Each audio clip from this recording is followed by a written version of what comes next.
మీ business ఏదైనా మీ ఊర్లో promotion చేయాలంటే అది సుమన్ టీవీతోనే సాధ్యం. ఇప్పుడే సంప్రదించండి.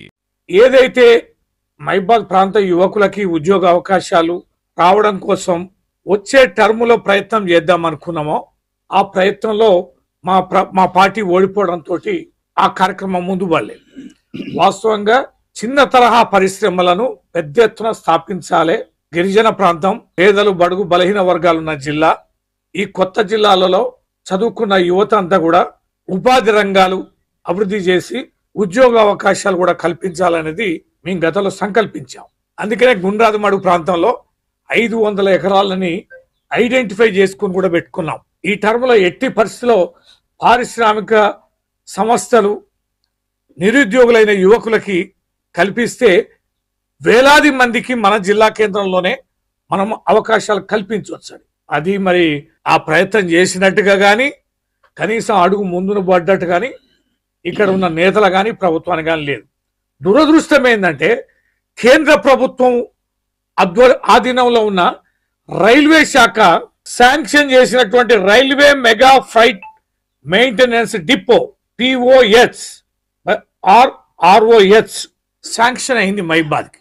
418 కిలోమీటరు మధ్యలో, అంటే మహబూబాబాద్ ఇంటికన్నే మధ్యలో స్థలాన్ని చూడమని, ఈ స్థలాన్ని మీరు ఇస్తే మేము వెంటనే పనిని ప్రారంభిస్తామని 918 కోట్ల రూపాయల బడ్జెట్ కూడా శాంక్షన్ చేశారు. ఇవన్నీ కూడా నేను మీకు పంపిస్తా. దేనికి ఎన్నెన్ని కోట్ల రూపాయలు అనేది 908 కోట్ల 15 లక్షల రూపాయలతోటి డబ్బులు కూడా శాంక్షన్ చేశారు. ఇది umbrella distribution of umbrella works. Umbrella works అంటే వర్షం పడతా అంటే కూడా పని ఆగొద్దు అనే ఉద్దేశంతో కూడిన అత్యంత వేగవంతంగా ఈ పనిని పూర్తి చేస్తాం, ఆలస్యమే అక్కర్లేదని అంబరిల్లా వర్క్స్ కింద 918 లక్షలు కేటాయిస్తే ఇవాళ దురదృష్టం ఏందండి, ఇక మన దగ్గర ఎంపీ గారు ఉన్నారు, 2 ఎమ్మెల్యేలు ఉన్నారు, జిల్లా మొత్తం చెప్తే మొన్న మార్చి లోపు కోచ్ ఫ్యాక్టరీ నిర్మాణం పూర్తి అని ఇగో మన దగ్గర దిక్కడిది శాంక్షన్ అయింది. కడియం కావ్య ప్రెస్ మీట్ పెట్టి రైల్వే అధికారులతో మాట్లాడి ఆడికి తరలించకపోవడానికి వరంగల్ ఎంపీ గారు నస్కల్ ప్రాంతంలోకి తరలించే ప్రయత్నం. ఇగో ఇది మహబూబాబాద్ నుంచి వరంగల్ మధ్యన అంటే 418 కిలోమీటర్ అని ఇది ఒక ప్రొసీడింగ్. ఇది కూడా నేను మీకు పంపిస్తాను, మీకు అందజేస్తాను. దీని ప్రకారం మనకి మహబూబాబాద్ నుంచి ఇంటికన్నే మధ్యన ప్రారంభించాలని అనుకున్న ప్రాజెక్టు ఫ్యాక్టరీ ఎంత ఉపయోగం అండి. మొత్తం మీరు గిరిజన ఎమ్మెల్యేలే కదా, గిరిజన ఎంపీ కదా. బలరాం నాయక్ గారు చాలా విషయాలు మాట్లాడతారు, ఇది చేస్తాను అది చేస్తాను అంటే నీ తోటి ఎంపీ ఇక్కడ శాంక్షన్ అయిన దాన్ని తరలిస్తారా బాబు? ప్రభుత్వ విప్పుకున్న రామచంద్ర నాయక్ గారు, మహబూబాబాద్ ఎమ్మెల్యే గారు, సీతక్క గారు కూడా కన్సర్న్ ఉన్న జిల్లా. ఇది 2 మండలాలు ఉన్నాయి వారి నియోజకవర్గం. మహబూబాబాద్ ప్రాంతంలో సఫిషియెంట్ భూమి ఉంటే ఇక్కడ శాంక్షన్ చేయడానికి అనుకూలమైందని రైల్వే శాఖ ఆర్డర్ ఇస్తే డబ్బులు కూడా శాంక్షన్ చేస్తే దీన్ని తీసుకుపోవడానికి మాత్రం వరంగల్ ఎంపీ గారు ప్రయత్నం చేస్తారు. ఏంటి ఆంతర్యం? పేదలు, బడుగు, బలహీన వర్గాల వారు బాగుపడొద్దా? మహబూబాబాద్ ప్రాంతానికి ఫ్యాక్టరీ రావద్దా? ఇంత దుర్మార్గమా? శాంక్షన్ అయిన కోచ్ ఫ్యాక్టరీని మాత్రం మీరు 120 ఎకరాలు కేటాయించడానికి చేతగాని దద్దమ్మలు ఇవాళ railway mega freight maintenance depot బ్రహ్మాండంగా ఏం జరుగుతాయి ఇక్కడ? కోచ్ మెయింటెనెన్స్ జరుగుద్ది, ఓవరాలింగ్ జరుగుద్ది, అన్ని ట్రైన్ల కంపార్ట్మెంట్లకు సంబంధించిన రెగ్యులర్ మెయింటెనెన్స్ ఇక్కడనే జరుగుద్ది.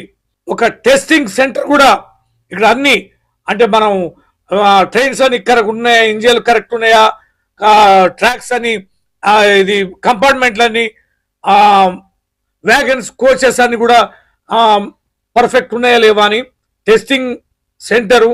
అండ్ ఇక్కడ పనిచేసే ఎంప్లాయీస్ అందరు కూడా నిరంతరం ట్రైనింగ్ ఇవ్వడానికి ఒక ట్రైనింగ్ సెంటర్.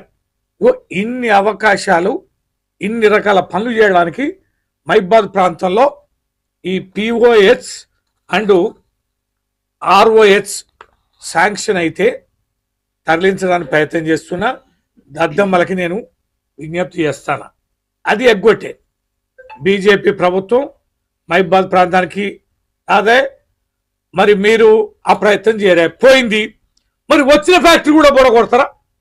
కొన్ని వేల మంది ఉపాధి కలుగుద్ది కదా, మహిబాద్ జిల్లా కేంద్రం కూడా విస్తరిస్తుంది కదా, ఎంతో మంది ఇక్కడ స్థానిక యువకులకు ఉద్యోగ ఉత్పాదక అవకాశాలలో భాగస్వామ్యం అయ్యే అవకాశం ఏర్పడుతుంది కదా.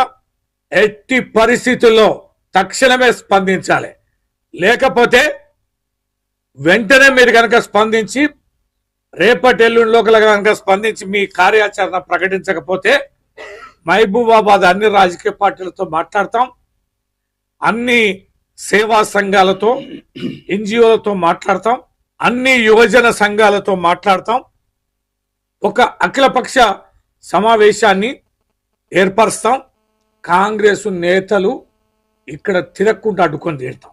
ఖబర్దార్, మహిబాద్ ప్రాంత అభివృద్ధికి మీరు ప్రయత్నం చేయకుండా ఏమర్పాటుగా ఉండి వచ్చిన దాన్ని కాపాడుకోలేకపోతే ఏం చేస్తాను? జిల్లా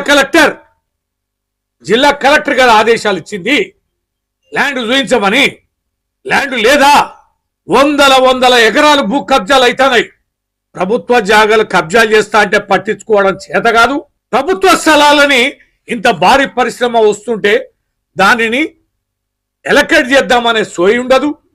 ఆ కలెక్టర్ గారి దగ్గర కూర్చొని మరి భూమి ఎలకేట్ చేసుకునే శక్తి, పరిజ్ఞానం, ఆలోచన ఈ నాయకులకు ఉండదు. మా లక్ష్యం అయితే ఇవాళ బీఆర్ఎస్ స్పందించింది. మేము చాలా సీరియస్గా ఉన్నాం. ఈ పరిశ్రమ తరలిస్తే ఊరుకునే ప్రసక్తే లేదని రేపెల్లుండి చూస్తాం, కార్యాచరణ ప్రకటిస్తాం, అఖిలపక్ష కమిటీని వేస్తాం. మిమ్మల్ని మెడలు వంచి ఈ ప్రాజెక్టును స్థాపించేంత మేరకి మా పోరాటం కొనసాగుతుంది.